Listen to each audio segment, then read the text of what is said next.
Perselisihan mengenai pembagian harta bersama antara Nita Nur Istiqomah dan Heri Fajar Gumilar kembali bergulir di Pengadilan Agama Ciamis. Upaya mediasi yang dilaksanakan pada tanggal 25 Agustus lalu berakhir tanpa kesepakatan, sehingga perkara ini kembali dilanjutkan ke tahap sidang. Pada persidangan hari Senin 22 September 2025, pihak tergugat menegaskan bahwa proses mediasi tidak menghasilkan titik temu. Hal tersebut disebabkan karena permintaan pihak penggugat tidak dapat disetujui. Kuasa hukum penggugat Didik Pugu Indarto melalui Heri Fajar Gumilar menyampaikan tuntutan berupa uang senilai 750 juta rupiah. Namun penggugat menolak jika dana tersebut ditempatkan dalam bentuk deposito atas nama anak. Di sisi lain, pihak tergugat menawarkan solusi dengan menempatkan dana itu dalam deposito atas nama kedua anak, masing-masing sebesar 375 juta rupiah untuk menjamin masa depan mereka. Selain tawaran tersebut, tergugat juga memberikan opsi berupa uang 100 juta rupiah sebagai kompensasi pengalihan saham serta pembebasan utang.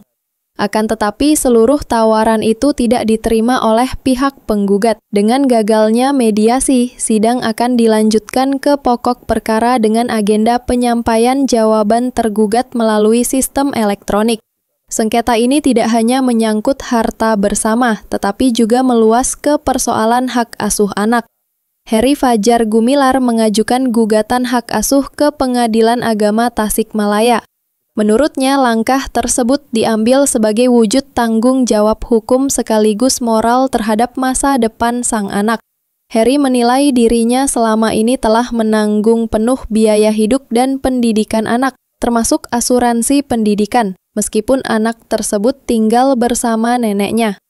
Ia berharap proses hukum yang berjalan dapat memberikan keputusan terbaik bagi kepentingan anak. Sementara itu, kuasa hukum Nita Riki Abdullah enggan memberikan pernyataan kepada awak media mengenai kasus ini. Sidang perdana gugatan hak asuh anak dijadwalkan berlangsung pada tanggal 24 September mendatang. Sendiri gitu. Seperti itu. Jadi tidak ada tanggapan. Iya. Tidak ada tanggapan itu ya Pak? Ya, untuk informasi mat biasa pihak sebelah. Tapi kan harus berimbang. Harus berimbang. Ya mangga dari itu kan kami keberatan. Itu yang kemarin itu gimana? Ya pegawai kayak yang sebelah aja. Hasil keputusannya ya kita akan melaksanakan runding lagi di luar mungkin. Tadi di persidangan para pihak disampaikan bahwa pandangan terakhirnya seperti apa. Belum akhirnya deadlock tahapan mediasi perkara nomor 3028. Kalau dari pihak penggugat menyampaikan bahwa memang antara kita dengan pihak penggugat itu ada kesepahaman. Permintaan penggugat itu minta 750 juta, tapi uangnya dikelola sendiri oleh pihak penggugat. Padahal sebenarnya kita nggak masalah, asalkan uang itu karena dari awal disampaikan itu demi tujuan kepentingan anak, jadi kita setujunya bukan cash yang kita kasih, tetapi dalam bentuk deposito atas nama anak masing-masing akan mendapatkan nilainya 375 juta per anak dalam bentuk deposito. Terus kita juga menyampaikan bahwa kita kasih 100 juta untuk pengalihan saham atas nama penggugat yang sebelumnya ada di PT GMS. Itu pun juga ternyata tidak ada tanggapan. Terakhir kita, yang menurut kami juga luar biasa lah ya gitu ya, kaget juga. Kita tawarkan, kita akan membebaskan hutang-hutang yang terkait PT GMS yang merupakan hutang-hutangnya penggugat. Itu pun juga tidak mendapatkan tanggapan, padahal harusnya itu ditanggapi yang baik. Jadi menurut kami tadi deadlock itu karena satu, bukan kita tidak mau memberikan uang atau permintaan yang disampaikan yang bersangkutan senilai 750 juta. Tetapi karena gugatan ini disampaikan bukan semata-mata demi penggugat, tetapi demi anak-anak, maka pihak kami tergugat, ini Pak Heri, menyampaikan setuju asalkan itu didepositokan Jadi Pak Heri tidak bisa menyentuh uang itu, dana Bu Nita pun juga tidak bisa. Gitu.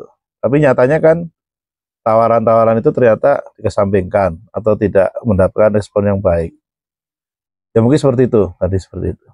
Ada di mantan mertua nenek artinya ya. Tapi kalau dari segi administrasi itu kakak itu masih di saya ya sebagai penggugat lah, saya penggugat karena saya lagi mengajukan gugatan hak asuh di PH Tasik. Ya, itu nanti sidang perdananya di tanggal 24 2 hari lagi. Itu saya posisinya jadi penggugat gitu kan.